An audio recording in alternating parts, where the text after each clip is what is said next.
Exposing the truth behind Texas versus Louisiana-Monroe. It's game time.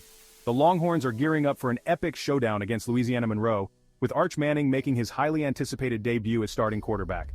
Stepping in for the injured Quinn Ewers, Manning is set to lead the #1 ranked Texas in their final matchup before joining the SEC. Louisiana-Monroe's defense isn't backing down. Defensive coordinator Earnest Hill is confident, reminding everyone they've faced Manning before and even snagged a win back in his high school days. Despite being the 44.5-point underdogs, ULM's ready to give Texas a run for their money. But wait, there's more. Texas's running back situation is still in limbo with Jaden Blue and Quintravian Wisner listed as game-time decisions. Meanwhile, ULM is cruising on a 2-0 record, led by Oklahoma transfer quarterback General Booty. This isn't just a game, folks.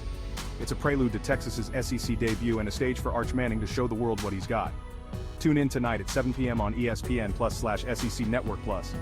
You won't want to miss this. Don't forget to like, comment, and subscribe for more college football updates.